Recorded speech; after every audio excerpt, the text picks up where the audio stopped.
Z150.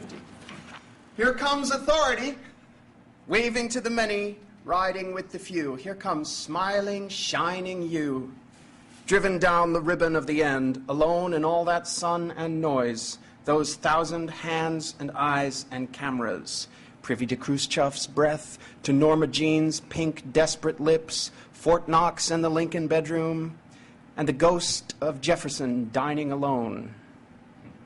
Privy to the football with the pretty red button that kisses us goodbye.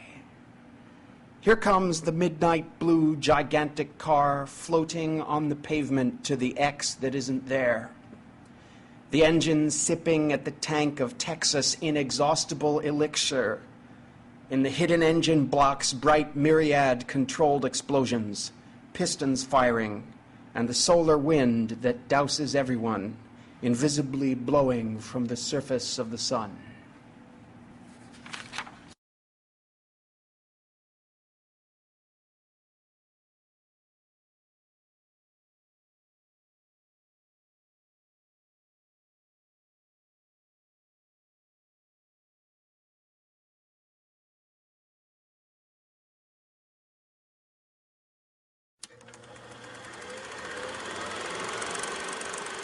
Z151. Sure, it's pretty much the same, but now the neurons in Greer's frontal lobe are firing. He's your limo driver who will turn around 151 frames later in frame 302 to watch your head explode. He's natural epinephrine and endorphins for his joy because he knows you aren't really going to the Trade Mart.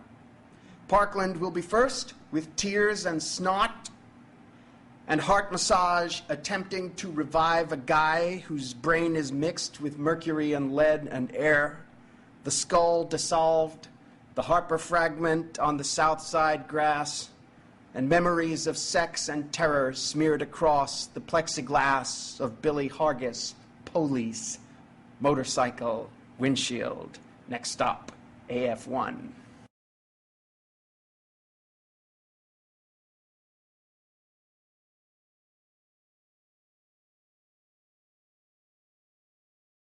Z155, steady as she goes. This is maybe 3 feet down the road from where we were. Excruciating, isn't it? Nailing him this slowly is barbaric, but that's cinema. The tiny dark blue car is dust and plastic in my VCR.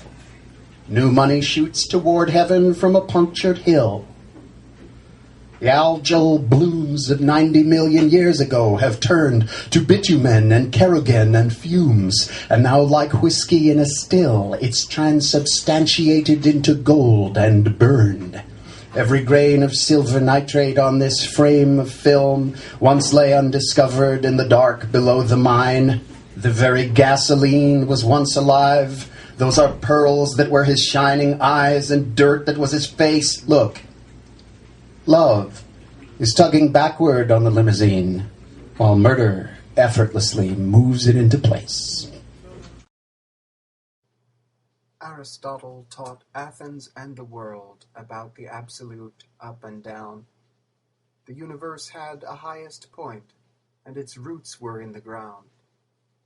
This is why the limousine has traction on the road, why skirts and dresses keep the modesty of women, why the shooters have to aim a little high, so that the downward love of all things for the center of the earth will not destroy their aim this time, whatever the math may be. And yet, some expedition might find out that near the rising sun, up is down, our night, their day. Look how they wear black pajamas, walking in the water, planting rice under the moon.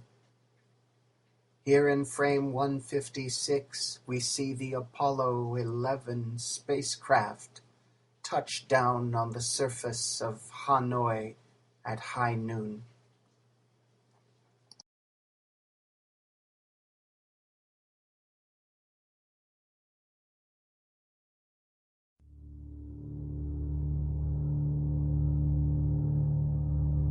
One of the features of this book, which is rather strange, but from which I take an equally strange pleasure that I don't fully understand, is that like a tiny handful of books which share this characteristic.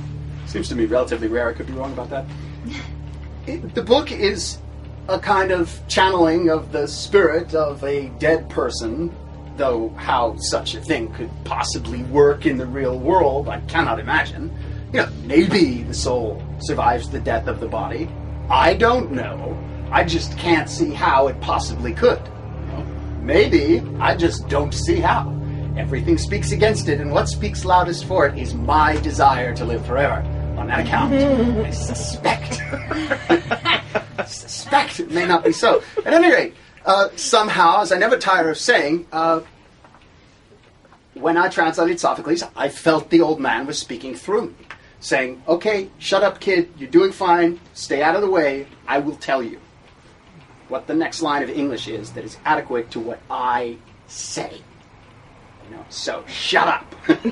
This is the thing. Okay. And that's how this book came about, too. The strange feature to which I'm trying to point is that this is the voice of an historical figure, but it is not his idiom, nor are the words to be thought of as being spoken in his accent. For the spirit is in eternity and not in time, nor is it from Massachusetts. Somehow transcends history and is somehow like skewered through it,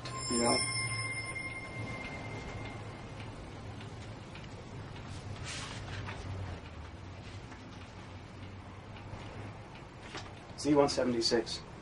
In the race I run with my adrenal glands, I win. When this limousine slows down to imperceptibly creep forward in 3 pairs of distant crosshairs, pellets of cortisone implanted in my thighs, stacked syringes and a vast supply reposed in safe deposit boxes coast to coast, your work is done. The American Medical Association Archives of Surgery for 1955 describes the miracle that I was still alive, an Addisonian, a man 37 years of age. 37 years from now, the AMA will lie about my wounds. I taught them how. Mercury comes for everyone. The psychopomp to lead us down the psychopath. Primroses blow beneath the cypresses to Pluto.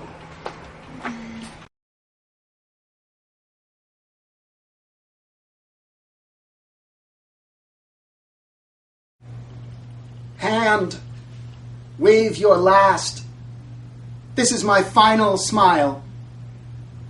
DM, who took a bath in blood, everybody else's, then your own. I come to join you in that armored personnel carrier whose armor comes to nothing when the shots come from inside. My henchman I leave to the senator from Brown and Root, Caligula.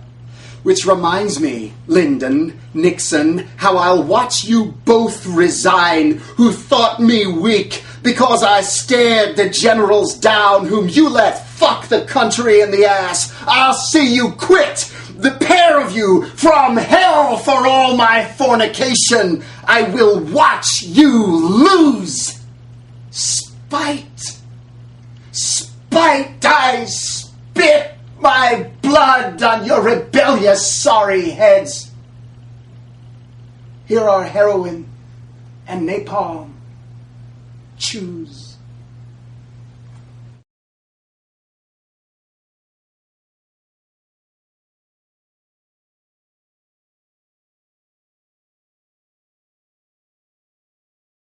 Z183. In a democracy, everyone is the president. Someday, when I grow up, I will become a veteran and sleep in every street. Cold streaks of phlegm along my beard. My breath will hurt the flies. Make Uncles Ho and Sam apologize. I'll roar around the corner in delirium and drop my quart of Boone's Farm on my foot. My tongue will stiffen up, my gorge will rise, my scalp will sweat, and I'll throw up. But even then, I will preside over something. I will administer The filth around my neck, rule my lice, tax my fleas. I can hire them to bite me, pay in blood. I can use my wisdom as a force for good. I'm President Me. Hand in hand, in hand. 3 years, walk straight into the sea. 1963. 1973, 1983.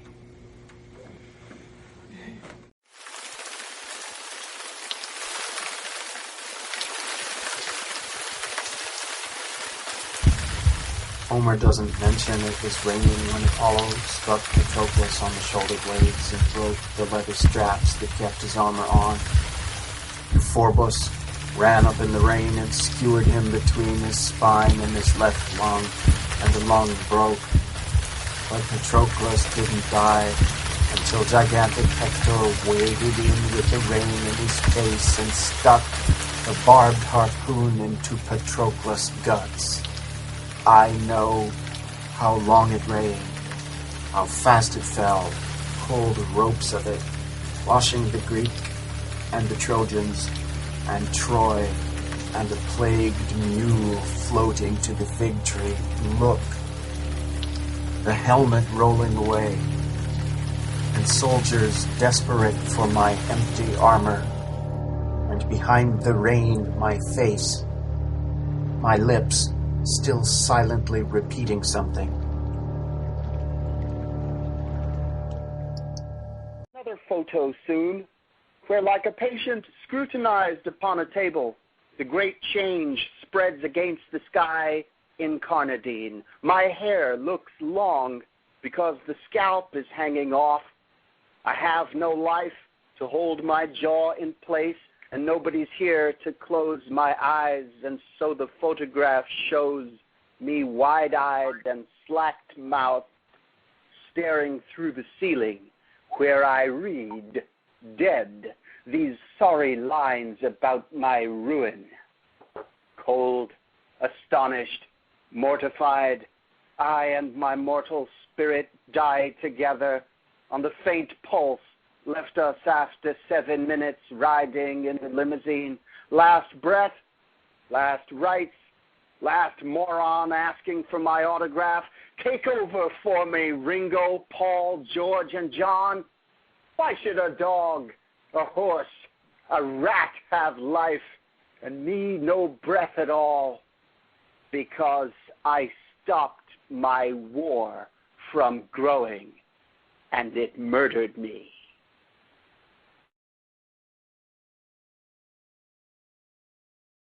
Z196. Another blurry one. Old man Zapruder had his hand shock-shaken by the strap of radial muscle wrapped from elbow tendon up to carpals when what sounded like a firecracker triggered the first confusing tremor. The young guy's white cuff hovers in his face like a gay white bird independent of his arm. White helmets of the motorcycle cops are pulled like tortoise shells along the corridors of air. Nearly retarded, they climb into a life they understand where what they are can be at home. Sweet murder. All this talk of peace has got to stop. Like this weird car they brought down from Washington to teach us what we know. They won the Civil War. But pretty soon, they won't enjoy it anymore. And yield. Z197. And yield. Z197.